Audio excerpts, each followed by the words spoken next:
Hola, sean todos bienvenidos y gracias por acompañarnos. Así es que estamos ya listos para comenzar y vamos a orar para poder principiar con nuestro tema acerca de la muerte y resurrección de nuestro Señor Jesucristo. Entonces oramos y daremos inicio. Gracias, Padre, por esta oportunidad que nos das de estudiar tu palabra y especialmente, Señor, el enfoque que tendremos en esta noche será tu muerte y tu resurrección.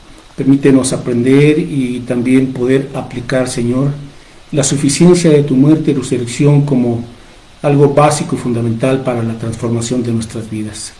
Danos un corazón limpio, perdona por favor todo pecado y que tu Espíritu Santo nos dé la capacidad de entendimiento y de iluminación para que tu palabra, Señor, que es viva y eficaz, nos transforme y nos permita seguir creciendo y madurando a la imagen de Jesucristo, tu Hijo, en cuyo nombre te lo rogamos con acciones de gracias. Amén.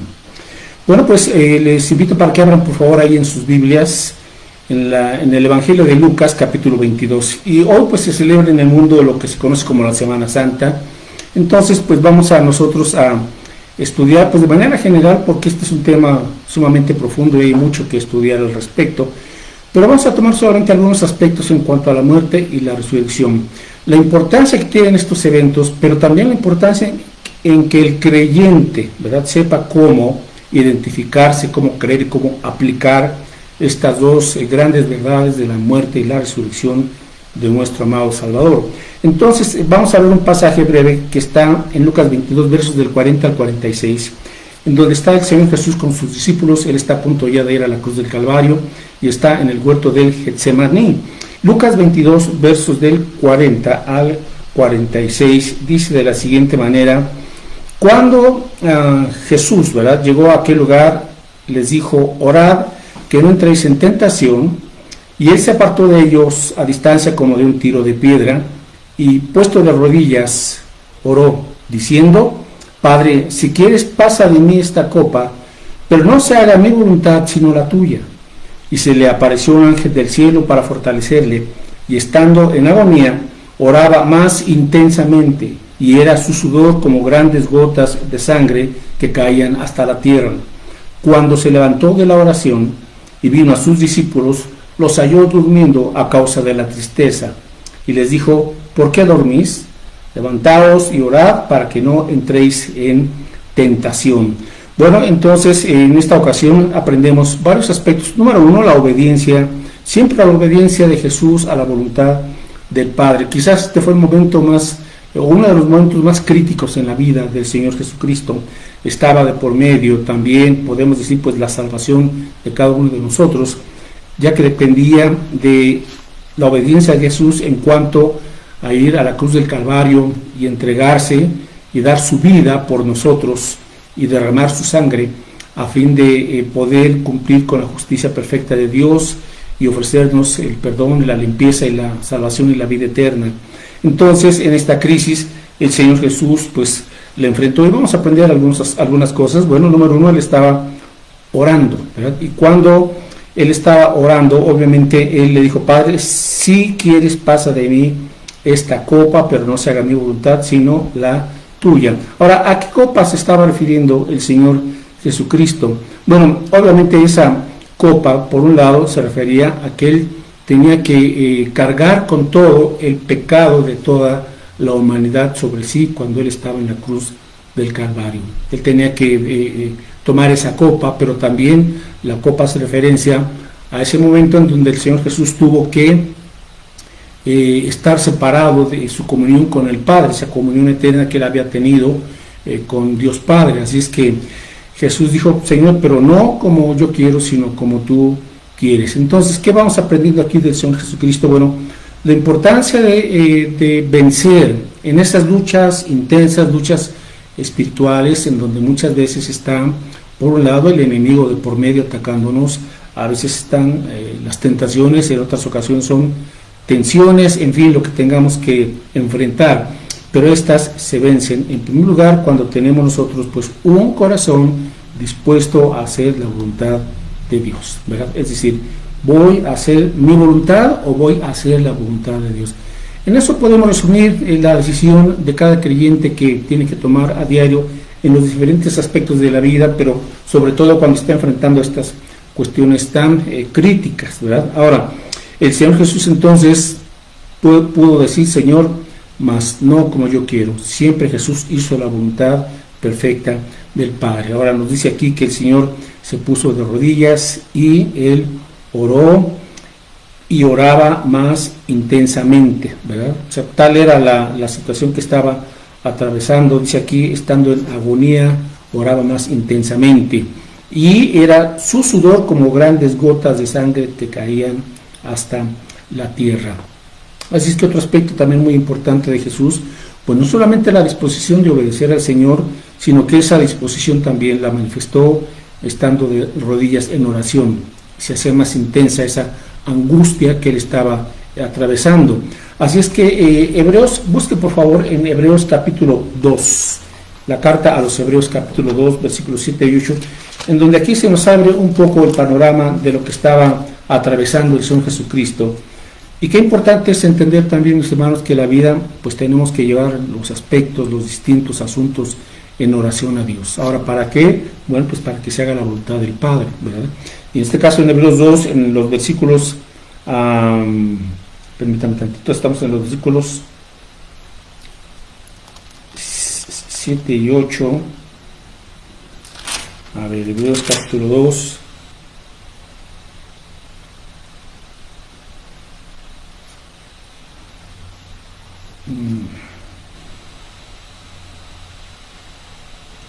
A ver, hace un momento tenía yo aquí este texto en la mano.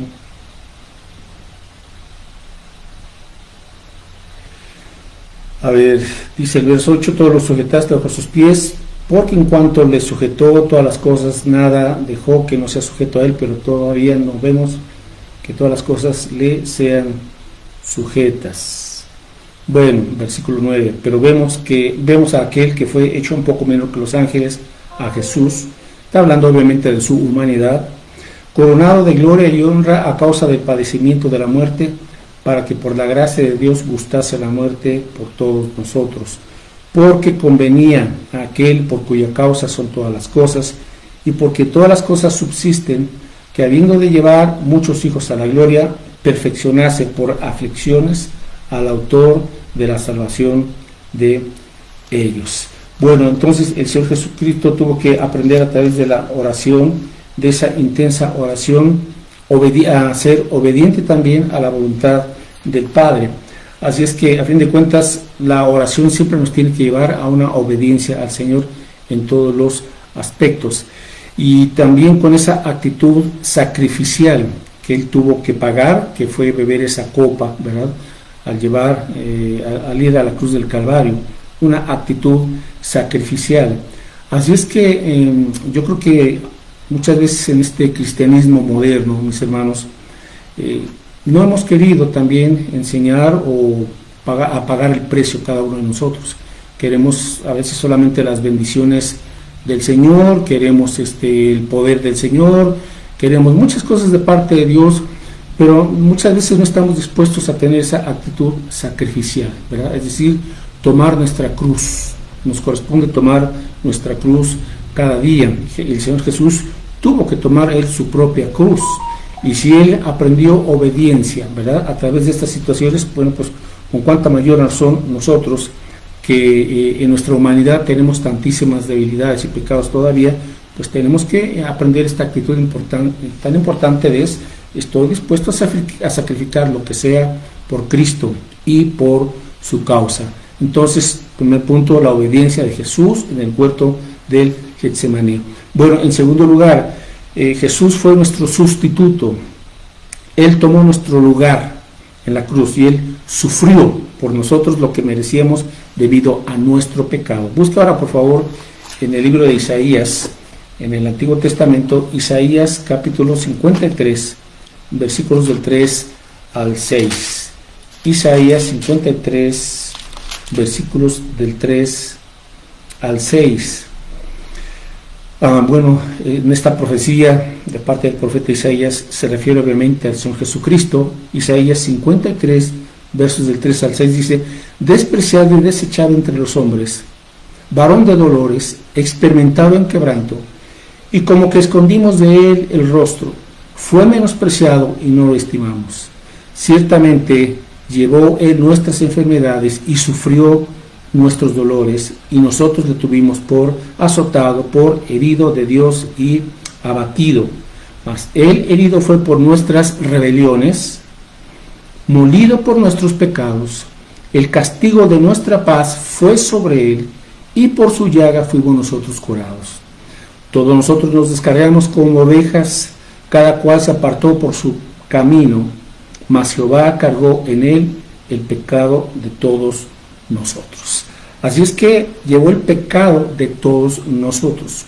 Él fue nuestro sustituto. Así es que él no tenía ninguna razón de hacer esto, pero lo hizo por amor a nosotros, ¿verdad? Sin merecerlo, solamente por su gracia, por su misericordia, es que el Señor viene a esta tierra, a este planeta, y vive una vida de obediencia perfecta. Él se hace hombre, y de esta manera, él siendo inocente y siendo perfecto y siendo el creador mismo del universo y dador de la vida, pone su vida por nosotros. Ahora, en la cruz del Calvario, ¿qué sucedió? Bueno, que Cristo llevó la justa ira de Dios en la cruz. Hay una justa ira que se tiene que pagar a todo aquel que quebranta la justicia de Dios. Y al quebrantar nosotros la justicia de Dios, pues tenemos que pagar, y la paga del pecado es la muerte. Pero Cristo pagó la ira justa de Dios en la cruz del Calvario. Así es que Él, como nuestro sustituto, nos ha librado, ¿verdad?, de la condenación eterna, nos ha librado de esta justa ira de Dios, nos ha librado de ir al infierno, nos ha librado del dominio del pecado, etcétera, etcétera. Y nos ha justificado, es decir, nos ha perdonado, nos ha declarado justos delante de Dios, como si no hubiéramos pecado, y ahora nos trata en una relación como a Dios le agrada, porque estamos en Cristo. Ahora, todo esto, cuando Jesús derrama su sangre en la cruz del Calvario, Él nos limpia completamente. Ahora, ¿a qué grado nos limpia el Señor? Busque por favor en Isaías 1:18. Isaías 1:18. A ver, espera que lo encuentre por favor. Y dice aquí en Isaías 1:18: venid luego, dice Jehová, y estemos a cuenta. Si vuestros pecados fueren como la grana, como la nieve serán emblanquecidos. Si fueren rojos como el carmesí, vendrán a ser como blanca lana. Bueno, ¿quién puede hacer eso? Pues solamente nuestro Señor Jesucristo, gracias a su preciosa sangre que Él derramó. Solamente la sangre de Cristo puede hacer posible que esos pecados, ¿verdad?, ahora conviertan nuestra vida, nuestro corazón, como la nieve, y que puedan ser blancos como la lana. Qué bendición, y gracias a Dios, porque ahora que estamos en Cristo hemos sido limpiados al 100%.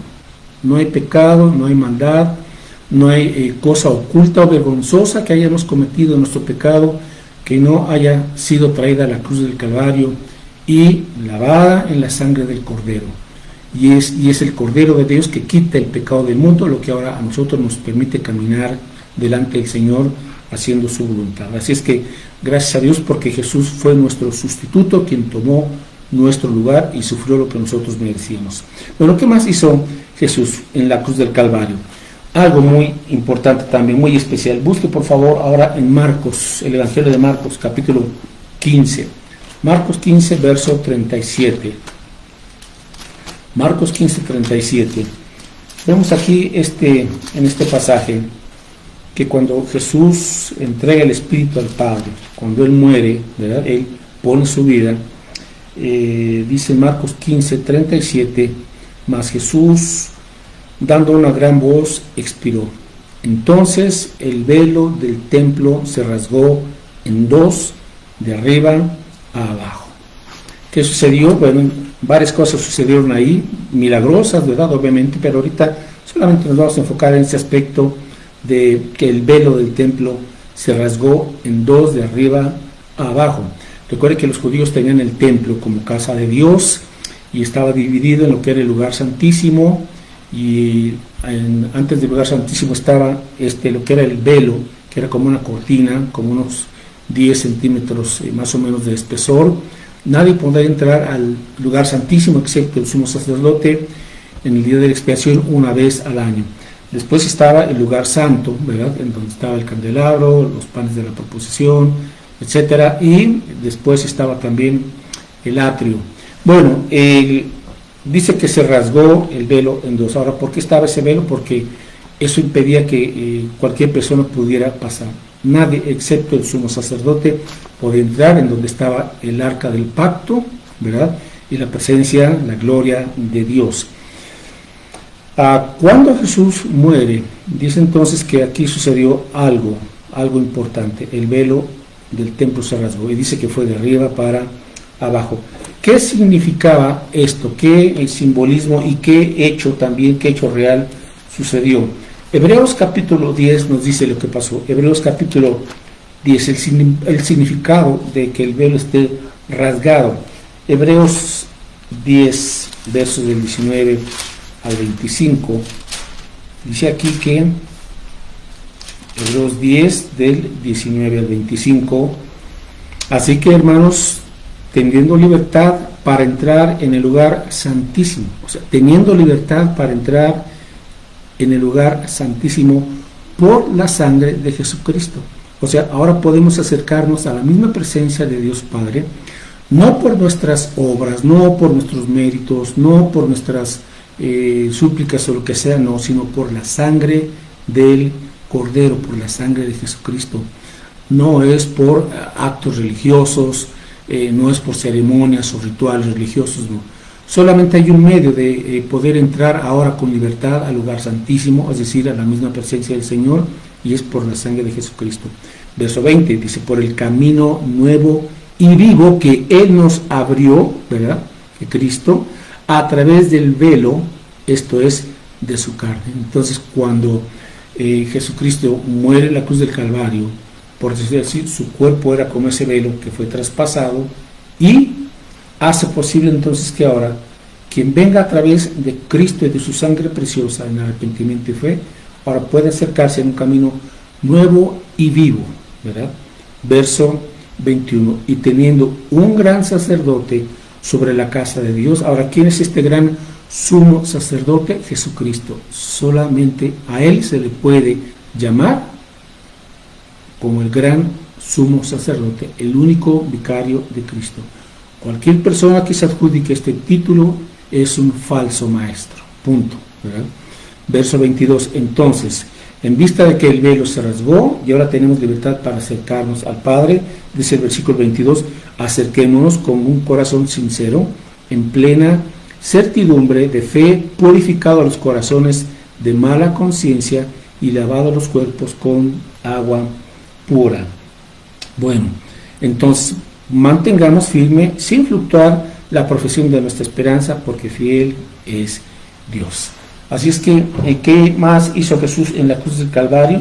Bueno, Él abrió el camino, un camino nuevo y vivo, para que ahora podamos tener esa comunión y esa relación personal con Dios, para que nuestras oraciones ahora puedan ser escuchadas y respondidas, y tener esa gozosa comunión con el Padre. Así es que, gracias a que el velo se rasgó en la cruz del Calvario, ¿qué más hizo Cristo? Derrotó a Satanás. En la cruz del Calvario el diablo fue derrotado. Así es que busque por favor en la carta de Pablo a los Colosenses, en el capítulo 2, Colosenses 2, del 13 al 15, y dice así: y a vosotros, estando muertos en pecados y en la incircuncisión de vuestra carne, os dio vida juntamente con Él, con Cristo, perdonándoos todos los pecados. Es decir, cuando el Señor derrama su sangre en la cruz del Calvario, ¿verdad?, Él nos perdona, aunque estábamos ya muertos espiritualmente, y nos da vida, vida eterna, vida abundante, la vida de Cristo en nosotros.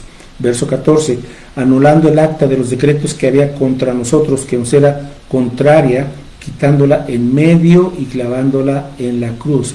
Es decir, no podíamos acercarnos al Padre porque había un acta que, podríamos decir, una demanda contra nosotros, porque habíamos ofendido al Padre y simple y sencillamente nos era contraria, y podríamos decir, ¿qué decía esa acta? Bueno, estaba en la lista todos nuestros errores, pecados, maldades ahí, y por todos estos pecados que tenemos había esa demanda que decía condenación eterna, separados para siempre de Dios en el infierno. Es lo que había en esa acta. Entonces fue anulado ese decreto, esa demanda que había contra nosotros, ¿verdad? Porque la clavó Cristo en la cruz del Calvario. Verso 15, y despojando a los principados y a las potestades, los exhibió públicamente, triunfando sobre ellos en la cruz. En la cruz fue donde Jesús venció. Y esa victoria ahora nos la comparte.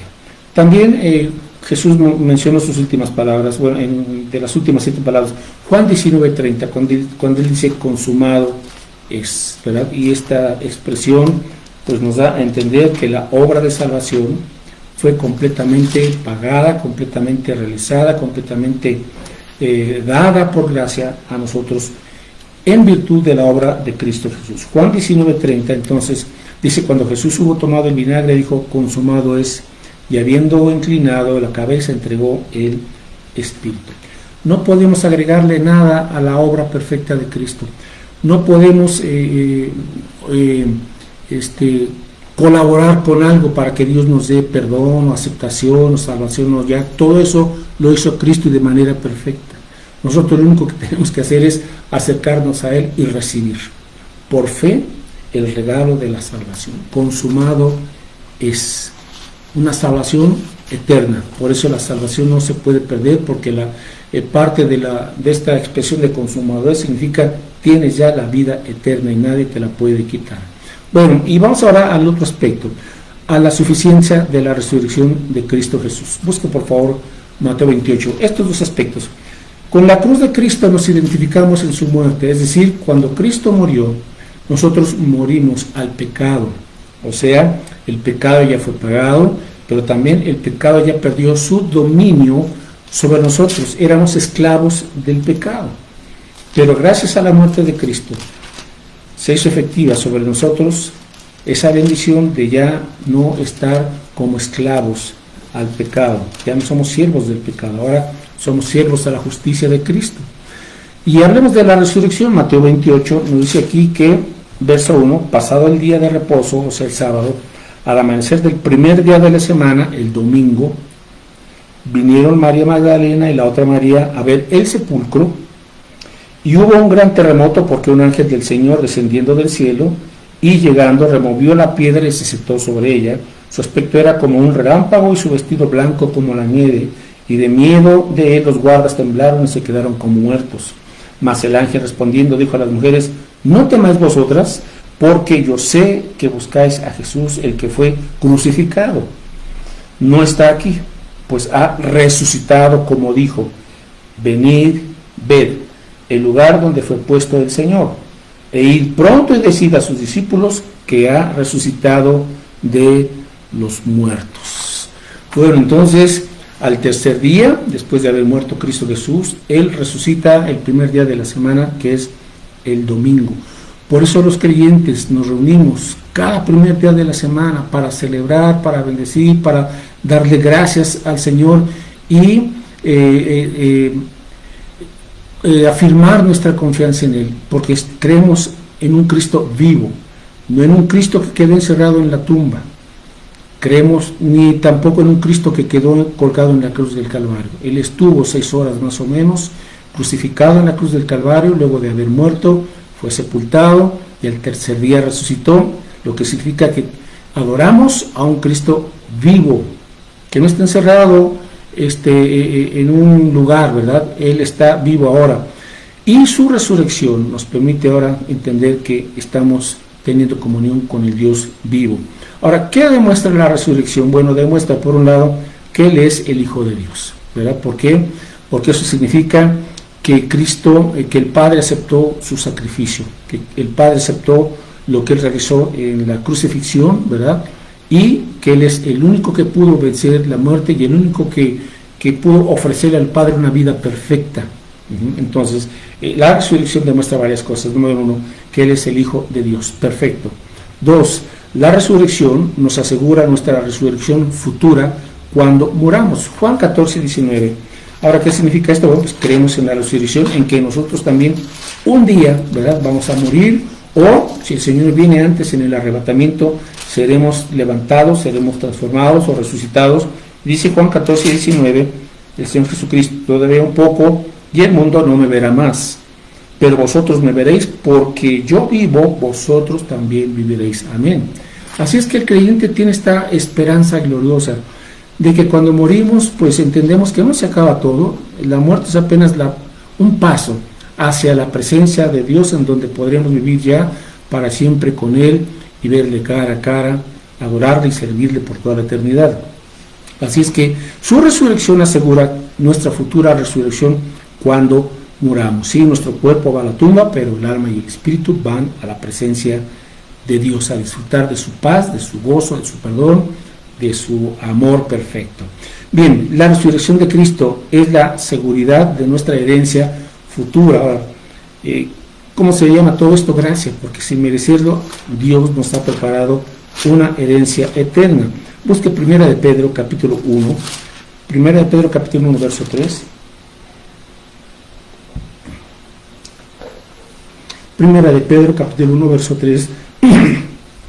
Dice así: bendito el Dios y Padre de nuestro Señor Jesucristo, que es según su grande misericordia, nos hizo renacer, o sea, volvimos a nacer espiritualmente, para una esperanza viva por la resurrección de Jesucristo de los muertos, para una herencia incorruptible, incontaminada e inmarcesible, o sea, no se marchitará esta herencia, reservada en los cielos para vosotros. Entonces, no solamente tenemos aquí bendiciones sin número en esta tierra, sino que nos espera una gloriosa y abundante herencia en los cielos. Qué bendición saber que tenemos esa esperanza, ¿verdad?, de que Dios nos dará algo, una herencia perfecta, que no se contamina, que no se corrompa, que no se marchita, sino una herencia bendecida por Él. Bien, la resurrección de Cristo nos da poder a la vida cristiana, a nuestra vida cristiana. Busque por favor Gálatas 2:20. Ahora, ¿qué significa esto? Bueno, si Cristo está vivo, pues Él vive ahora en la vida de cada persona que le ha rendido su vida y su corazón. Entonces, Gálatas 2:20 dice el apóstol Pablo, y esto, hermanos, es básico, algo que tenemos que entender, porque hay muchos creyentes que no viven en la victoria que Cristo ha prometido. Bueno, porque no se han identificado, o no han entendido, o no han creído o aplicado esta preciosa verdad de Gálatas 2:20. Y dice aquí el apóstol Pablo que con Cristo, ¿verdad?, estoy juntamente crucificado y ya no vivo yo. Es decir, algo sucedió hace 2000 años, que cuando ahora usted viene a Cristo, o en el momento en que usted viene a Cristo, usted fue juntamente crucificado con Él. O sea, en la cruz no solamente murió Cristo, sino también usted. Con Cristo estoy juntamente crucificado. Ahora, ¿por qué? Porque nos estamos identificando con la muerte, o sea, con la muerte de Cristo. Cuando Cristo murió, usted y yo morimos al poder del pecado, al dominio del pecado. Porque cuando Cristo murió, Él derrotó el pecado. Bien, y ya no vivo yo. Esto es algo muy importante. ¿Cuál es el problema de todos los hombres y mujeres? El yo. El yo que es egoísta, el yo que siempre busca lo suyo, el yo que lo que sea, ¿verdad? Entonces, la solución que Dios dio a este problema del hombre, que es el yo, es: ya no vivo yo, ¿verdad?, sino que ahora vive Cristo en mí. Aquí está. Mi yo fue crucificado para que no sea yo ya una persona egoísta, vanagloriosa, envidiosa, queriendo estar sobre los demás, buscando siempre el primer lugar, pisoteando a medio mundo. No, ya el yo, y gran parte de los problemas matrimoniales pues se debe a eso, ¿verdad?, que cada quien quiere imponer su yo. Pero si entendemos esto y lo creemos y lo vivimos los cristianos, habremos evitado muchísimos problemas. Entonces, ya no vivo yo, más vive Cristo en mí, ¿verdad? Ahora, ¿por qué? Porque Cristo murió, fue sepultado, fuimos sepultados al mundo, a sus placeres, y luego Cristo resucitó, y cuando Cristo resucitó, nosotros resucitamos espiritualmente a una nueva vida. Dice aquí: mas vive Cristo en mí, y lo que ahora vivo en la carne, lo vivo en la fe del Hijo de Dios, el cual me amó y se entregó a sí mismo por mí. Entonces, porque Cristo resucitó, ahora uno puede vivir la vida de Cristo en nosotros y a través de nosotros, su muerte y su resurrección. Que decimos, bueno, ¿cómo le hago para vencer esto? ¿Cómo le hago para salir adelante en esto? ¿Cómo le hago para que tu voluntad, Señor, sea cumplida en mi vida? Bueno, cuentas con la presencia de Cristo y con su poder, con el poder de la resurrección. Cuentas con Él todos los días, de tal manera que no hay pero para que tú digas, Señor, esto no me es posible, esta tentación, esta lucha, esta falta de sabiduría, lo que sea. Cuentas todos los días con el poder de la resurrección de Cristo en tu propia vida. Hermanos, esto es increíble, y esto tenemos que aprender a vivirlo, a disfrutarlo, a compartirlo con los demás. Entonces, la resurrección de Cristo no solamente nos da poder a la vida cristiana, sino también demuestra el triunfo y la conquista de Cristo. ¿Sobre qué triunfó Cristo? Con su muerte y con su resurrección, pues conquistó a la tumba, la muerte, el pecado, al diablo y al mundo. Entonces, Cristo el conquistador es el Cristo que vive en nosotros. Ahora, el mensaje de la resurrección, el ángel les dijo a las mujeres: vengan y vean, y luego les dijo en los versículos 6 y 7 de Mateo 28, vayan y digan. Este es el asunto, mis hermanos. La resurrección, pues no se trata de recordar nada más una vez la semana de Semana Santa o de Pascua, no, hermanos. Decía yo hace un momento, cada domingo celebramos, las iglesias cristianas en el mundo, celebramos la victoria del Rey de Reyes y del Señor de Señores. Ahora, no, yo sé que no es solamente el domingo, es todos los días, pero el domingo como iglesia nos reunimos y el cuerpo de Cristo se aviva, por decirlo así, y entonces entendemos: vengan y vean el Cristo vivo. Y ahora vayan y digan que Cristo murió y venció a la muerte y resucitó. Estamos compartiendo fielmente la muerte y la resurrección de Cristo. Tenemos que ser discípulos.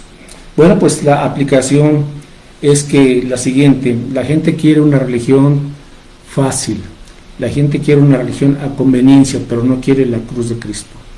No quiere tomar su cruz, negarse a sí mismo y seguir a Jesús cada día. Entonces, este es el reto, ¿verdad?, que nos marca Mateo 16, 24, y con esto concluimos. Por favor, Mateo 16, 24. La vida cristiana es Cristo viviendo en nosotros a través de nosotros. Dice aquí Mateo 16, 24, entonces Jesús dijo a sus discípulos: si alguno quiere venir en pos de mí, nadie te va a obligar. ¿Quieres venir en pos de Cristo? O sea, tú no le vas a imponer a Cristo tu criterio de cómo quieres tú seguirle, cosa que están haciendo lamentablemente hoy millones de personas que se dicen cristianas. Si usted está haciendo eso, usted está tomando una religión, pero no está siguiendo a Cristo. Jesús dice: ¿quieres venir en pos de mí? O sea, yo soy el que te digo el criterio, las condiciones para que tú me sigas, ¿verdad? No para que tú me digas qué tengo que hacer contigo, ¿verdad? Entonces Mateo 6, 24, si alguno quiere venir en pos de mí, niéguese a sí mismo, lo que veíamos, ¿verdad? Ya no estás para hacer tu voluntad. Tome su cruz, es decir, me identifico con la muerte de Cristo, me rehúso al pecado y sígame. ¿Por qué? Porque seguimos a un Cristo vivo. Él mismo nos da el poder, su gracia, su fortaleza. Ahí está, queridos hermanos. Así es que esta es la suficiencia de la muerte y resurrección de Cristo. Y ojalá que usted y yo la apliquemos todos los días de tal manera que podamos hacer discípulos con esta entrega y con esta visión y convicción e identificación de lo que significa la muerte y resurrección de Cristo. Amén. Antes de orar y despedirnos, solamente déjenme compartir algunos anuncios. Seguimos los miércoles a las 8 de la noche con nuevos temas. Vamos a tratar temas diferentes, así es que ojalá que nos siga acompañando y también que comparta este video, estos videos con sus amigos, familiares, etcétera. Ahora déjenme explicarle lo siguiente, otro anuncio. Este domingo 17 de abril vamos a celebrar la Cena del Señor allá en el templo.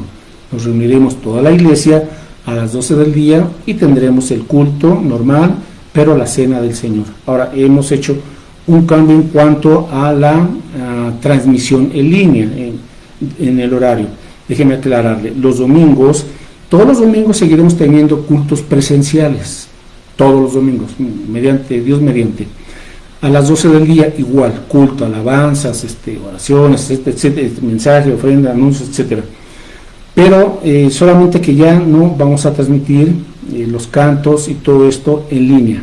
O sea, los cantos, la alabanza, el mensaje, todo se tendrá en vivo a las 12 del día en el templo, presencialmente. Pero eso ya no se va a transmitir en Facebook.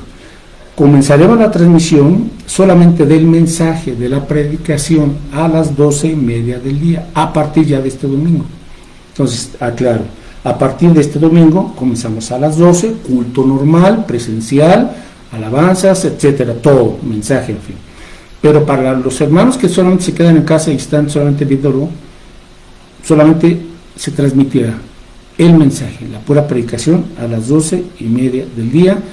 Se termina la predicación y terminamos la transmisión. Ahora le explico por qué, porque ya hay un buen número de hermanos que pues ya se acostumbraron a estar solamente mirando en línea y a no tener una participación en la vida del cuerpo de Cristo, y eso no es la voluntad de Dios, mis hermanos. A menos que usted tenga un impedimento realmente por causa de fuerza mayor, de salud, etcétera, Dios lo entiende, ¿verdad? Y lo sabemos. Pero fuera de ahí, mis hermanos, pues está la invitación. Ahora tampoco queremos ni podemos obligarle, pero tenemos la convicción de que la Biblia dice no dejen de congregarse, ¿verdad? Como algunos tienen por costumbre, según Hebreos 10, 25, 26, 23, 24, 25. Entonces, le esperamos para que nos acompañe ya y vuelva a tomar el buen hábito de reunirse los domingos a las 12 con su familia. Y si por alguna causa no pudo congregarse, pues va solamente a poder ver el mensaje a las 12:30 del día. Bueno, así está el asunto. Si tiene alguna duda, puede hablarle por teléfono, platicar o vernos el domingo. Si quiere alguna aclaración, con mucho gusto se le puedo ofrecer y brindar. Bueno, pues por eso nos despedimos, mis hermanos, y hacemos una oración. Gracias, Padre, por tu palabra. Gracias, Cristo, porque diste tu vida por nosotros. Señor, permítenos que esto no lo tomemos a la ligera. Fue el más alto costo que pudo haberse pagado, Señor, por nuestro perdón y salvación. Cristo, muchas gracias por lo que hiciste por nosotros. Gracias, Padre Celestial, por tu misericordia. Gracias porque nos has dado el perdón, una vida nueva y la vida eterna y esa esperanza gloriosa, Señor, la cual estamos aguardando con gozo. Y permítenos, Señor, pues no solamente entender, sino creer y darlo como un hecho que tú vives y vives en nuestro corazón, y así poder ver una vida transformada, Señor, por tu poder, por tu gracia. Sigue siendo con nosotros y que podamos, Señor, ir y compartirle a la gente tu evangelio, tus buenas nuevas. Tú no estás en una tumba, tú vives, Señor. En el nombre de Jesús, Padre Santo, lo rogamos todo esto. Amén. Bien, mis hermanos, Dios les bendiga y nos vemos el domingo a las 12 del día ya